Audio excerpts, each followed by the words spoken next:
আসসালামু আলাইকুম রহমতুল্লাহ বরকাত। প্রবাসে এবং দেশে সবাইকে ঈদের শুভেচ্ছা।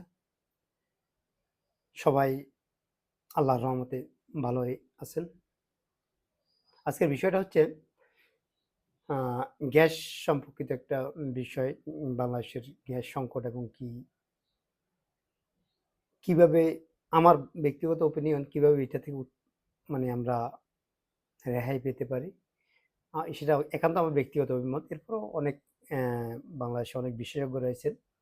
হয়তোবা আমার কথাগুলো কারো চোখে পড়বে কিনা আসলে জানি না।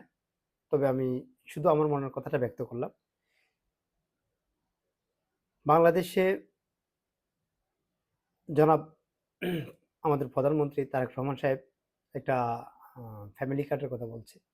ফ্যামিলি কার্ড দেওয়া অলরেডি শুরু করছেন উনি। তো আমি উনাকে অনুরোধ করব যে যদি আপনার ফ্যামিলি কার্ড দিতে যান তাহলে আপনি হয়তোবা আমাদের পাশের দেশ ইন্ডিয়াকে হয়তোবা ফলো আপ করতে পারেন। যে তাদের একটা আধার কার্ড রয়েছে। ওই আধার কার্ডের মধ্যে প্রত্যেক ব্যক উম ফে পরিবার কি প্রত্যেক পরিবারকে মান্থলি আমার মনে হয় ১৮ লিটারের ২ টা করে আ গ্যাস সিলিন্ডার আ ন্যায্য মূল্যে দেওয়া হয়। যেটা সরকার ভর্তুকিমূলক যে রেট ওই রেটে দেয়। তো আর সবচেয়ে দুঃখের বিষয় সেটা হচ্ছে আমার দেশে এখন পর্যন্ত ন্যায্য মূল্যে আমরা কিছুই পাই না। যেমন আমরা মধ্যপ্রাচ্যের দেশগুলোতে আমি ওমানে ছিলাম। এরপরে বাহরাইন আছি। এরপরে সৌদিতে বেশ কয়েকবার গিয়েছি এবং দেখেছি, কাতারে গিয়েছি, দেখেছি। সেখানকার এবং আমাদের বন্ধু-বান্ধব অনেকেই মধ্যপ্রাচ্যের বিভিন্ন দেশে রয়েছে। তো প্রত্যেক দেশে আমি হিসাব করে দেখলাম এই যে সর্বোচ্চ মনে করেন ১৮ লিটারের একটা গ্যাস সিলিন্ডার রিফিল করতে আমাদের হয় হয় অ্যা বাংলা বাংলা টাকায় যদি হিসাব করি ৳৭০০ র মতো পড়ে।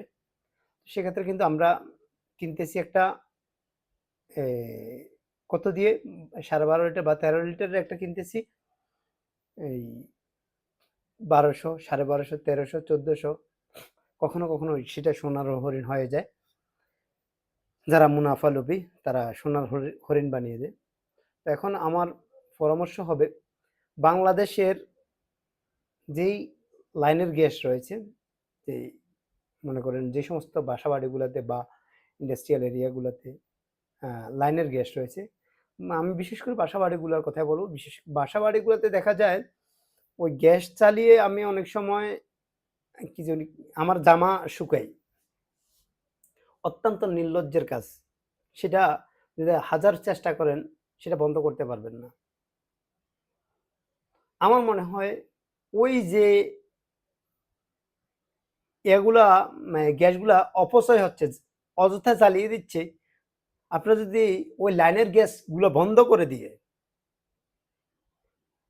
আ সবগুলাকে যদি সিলিন্ডারের আওতায় নিয়ে আসেন, আমার বিশ্বাস যে পরিমাণ একটা চুলাতে যে পরিমাণ গ্যাস অপচয় হয়, ওইখানে ৩ টা সিলিন্ডার আপনি বিনামূল্যে দিতে পারবেন জনগণকে।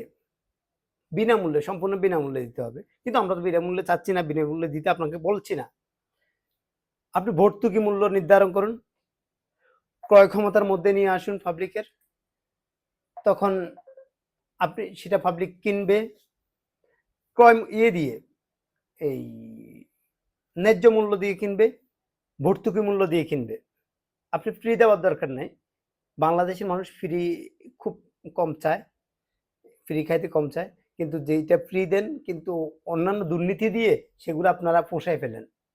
দুর্নীতি দিয়ে আমাদের পকেটগুলা ওই বাকি দিক দিয়ে ফোঁসায় ফেলেন। আপনারা বাকি দুর্নীতি দিয়ে আমাদের থেকে টাকাগুলো নিয়ে যান।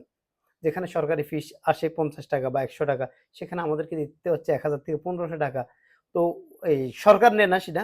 সেটা আপনাদের যেই নির্ণয় আপনারা যাদেরকে বসাইছেন আ ঘুষের তাণ্ডব করার জন্য অনেক সময় মানুষ দিতে না চাইলে বাধ্য দিতে হয়। অনেক মানুষ আছে ঘুষের বিরোধিতা করে, হারাম হালাল মেনে চলে। কিন্তু দুর্ভাগ্যের বিষয় তার পক্ষে সেভাবে উর্কিটার উপর কন্টিনিউ থাকা সম্ভব হয় নাই।